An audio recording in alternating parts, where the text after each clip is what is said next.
There was a time that super speedway racing, specifically Talladega, would be just a nice stopgap and break between all of the issues that were going on in NASCAR with the racing, as well as just having a weekend that we could just go wild. But instead, now it seems like it's washed together even more. Super speedway racing at Daytona and Talladega, I would argue, is flawed at best, broken at worst. And I swear, I sound like a broken record. Between this and the short tracks and Darlington, it's basically been over a month now since I've actually been pretty happy with the race in the Cup Series. I'm tired of this, Grandpa. That's too damn bad! Xfinity and trucks for the most part have been good, but the Cup Series is the one that is just not there. And I gotta say too, I get that some liked it. I get that at least it wasn't single file the whole time. It looked nice, and that at least it wasn't a wreck fest. To those I'll say, yes, I am happy we had a clean race, and I am not upset in any way for having a clean race, mostly, and clean finish. To not have a big one that takes out 30 cars, to not have basically a couple running at the finish, and to at least have that going for us.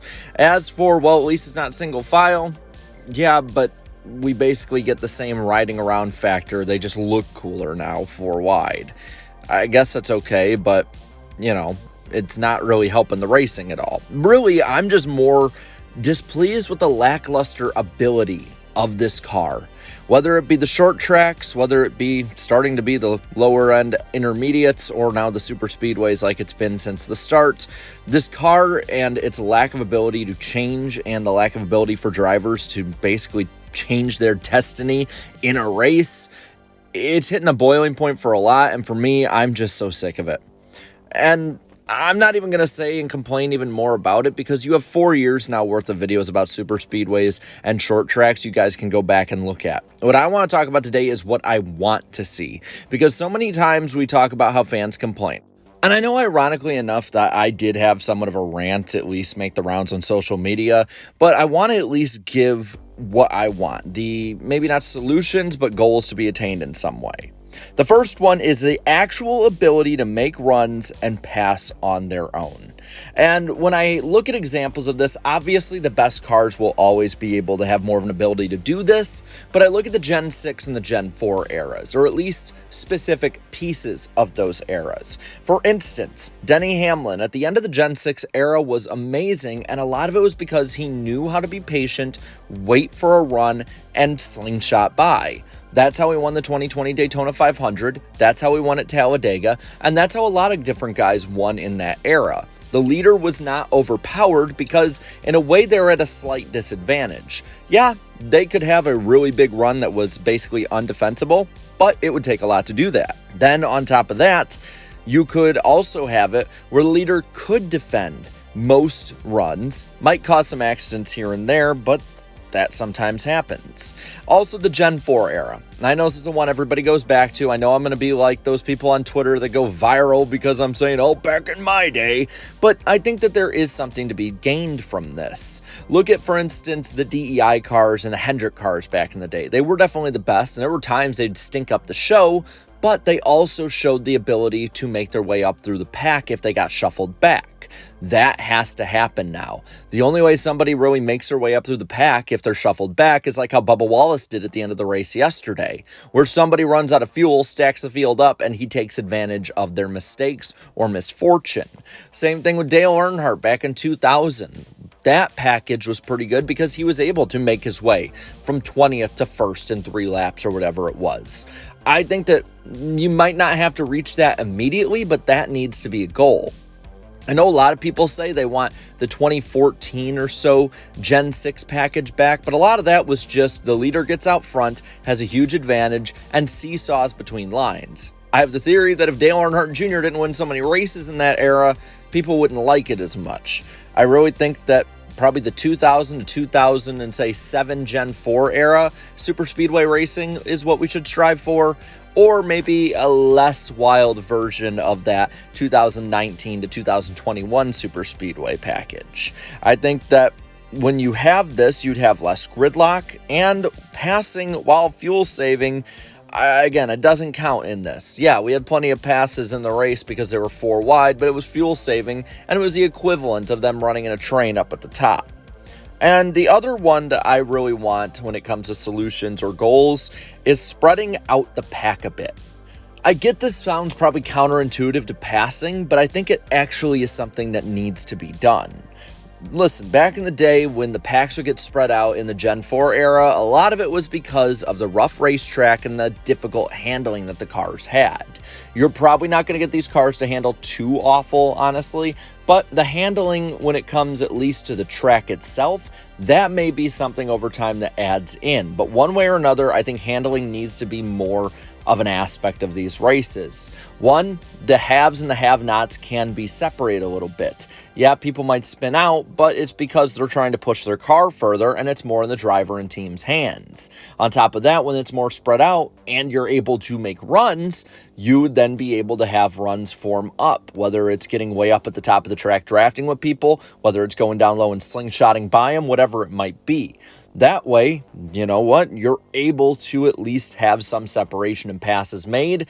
And again, it doesn't put really anyone too much at a disadvantage except those crew chiefs that can't set up their cars well. And I'll say this, a lot of people are going to want me to complain about the fuel mileage stuff, and I don't like it. I really don't. I think it's the equivalent of when they would ride around to preserve their equipment up on the high side in the trains back in the day. But I also think that this is something with the stages, the way they're set up now and cautions, until NASCAR changes something with the rules there, this is the toothpaste being out of the bottle. With the current rules, I don't think there's any way to avoid fuel saving anymore, so I don't think there's as much a point of complaining about it, much more than saying, I really don't like it, and I think it kind of sucks. What else sucks, though, is Fox Sports coverage. Oh my God. Okay, it was the same old as usual for the most part, honestly. There were a lot of commercials, but there's always a lot of commercials for Talladega. But man, they always find a way to hit a new low. And I don't blame any of the people at the track. I think they actually did a reasonably decent job yesterday. The booth seemed all right until their basically flow got completely cut off by the commercial breaks. The people on pit road were pretty good. Cameras, for the most part, were decent enough. It was not a nightmare broadcast through and through outside of the commercial breaks and the direction, which is kind of funny since this is Artie Kempner's last race with NASCAR and Fox Productions with it. But the bridge cross to me was the commercials. We had 2 commercial breaks in the last 15 laps of the race. And I get it. They need commercials. I get there's going to be those NASCAR shills in the media if they ever hear this or am just saying that I just don't understand business. But I also understand the fact that back in the day, a year ago, we weren't throwing commercial breaks up between 9 and 5 laps to go. That is a bridge too far, and if you can't criticize that, I'm sorry, you're a shill at that point. There is no other way to put it, because there is so much going on, even when nothing is going on at a super speedway, with 9 laps to go, with 5 laps to go, and all of those laps in between. We didn't see, at least on a big screen, some major passes towards the front that actually did happen. We, again, didn't get to hear the booth go to a full level excitement because they kept getting cut off. There was no flow to the action. There was no buildup. When you are broadcasting anything, you're telling a story. You're telling a story, especially in sports, that leads up to that crescendo at the end. In NASCAR's case, the finish of the race. And instead, you went up and then completely flat, and then went up and then completely flat, and barely gave Mike Joy, Kevin Harvick, and Clint Boyer the time to tell the story at the finish. I get that nothing happened. I get it was a dull race. And the thing is, and this is sad, I don't think that Artie Kempner leaving is going to fix it.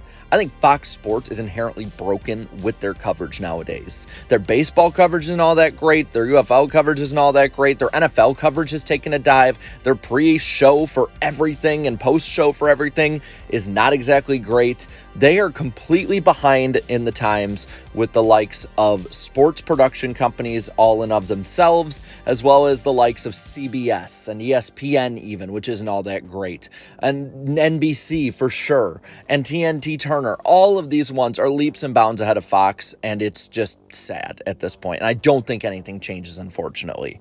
But on that sour note, I'll at least ask, what do you think can be done to make improvements to the superspeedway racing? At least goals. I know that we're not all technical analysts when it comes to the cars. And as well as Fox, what do you want to see them do if they even would listen? Let me know down in the comments below. While you're at it, leave a like in this video, share this video, and subscribe to this channel for more great and fun NASCAR content. Thank you so much to all my channel members for your continued support. And until next time, have a good one.